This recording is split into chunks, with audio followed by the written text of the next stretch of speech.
Friends అందరికీ నమస్తే అండి. ఇది ఒక దేశ ప్రధాని మాట్లాడిన మాటలు.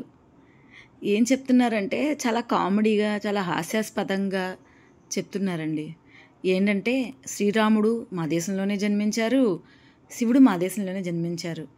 ఈ మాటలు చెప్పింది ఎవరంటే మన పక్కనే ఉందండి, హిమాలయ రాజ్యం అంటారు కదా, నేపాల్ ప్రధాని ఓలీ ఈయన వ్యాఖ్య అన్నమాట ఇది. ఈ కాఠ్మండులో ఈయన ఏం మాట్లాడారు, శ్రీరాముడు జన్మస్థలంపై నేపాల్ ప్రధానమంత్రి కేపీ శర్మ ఓలీ మరోసారి వివాదాస్పద వ్యాఖ్యలు చేశారు.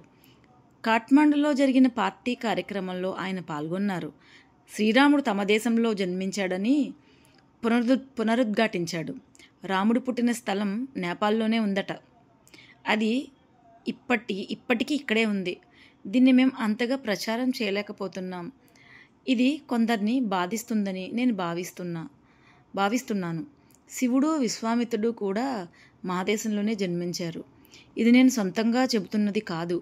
వాల్మీకి రాసిన అసలైన రామాయణం ఆధారంగానే చెబుతున్నాను అని ఓలీ వివరించారు. అయోధ్య తమ దేశంలోని చిత్వాన్లోని దోరీలో ఉందని గతంలో ఓలీ వివాదాస్పద వ్యాఖ్యలు ప్రకటన చేశారు. ఇదండి, ఇతనికి ఏమైందో మరి, చిన్న మెదడు చిట్లిందేమో నాకు తెలియట్లేదు, కానీ చాలా కామెడీగా రాముడు అక్కడే పుట్టేశాడు, రావణాసుడు ఇంకెవరెవరు పుట్టారు, విష్ణుమూర్తి పుట్టలేదా అక్కడ, రావణాసుడు పుట్టలేదా, మరి సీతమ్మ ఎక్కడ పుట్టిందంట, సీతమ్మ కూడా నేపాల్లోనే పుట్టారా, ఇంకా యేసుప్రభు నేపాల్లోనే పుట్టారు, జీసస్ ఏంటి మహమ్మద్ ప్రవక్త కూడా నేపాల్లోనే పుట్టారు. ఇంకా అన్నీ చెప్పండి, ఇంకేమేమి చెప్పాలనుకుంటున్నారో ఇంకా చెప్తూనే ఉండండి. అర్థం ఉండాలండి. మరి ఎందుకు చేయలేకపోతున్నారు ప్రచారం ఎందుకు చేయలేకపోతున్నారు? మరి ప్రచారం జాగ్రత్తగా చేయాలి కదా. ఇప్పుడు అందరిలో ఆర్టిఫిషియల్ ఇంటెలిజెన్స్ వచ్చింది, ఏఐలు వచ్చేసాయి, అన్నీ వచ్చేసాయి, చాలా ముందుకెళ్తున్నాం.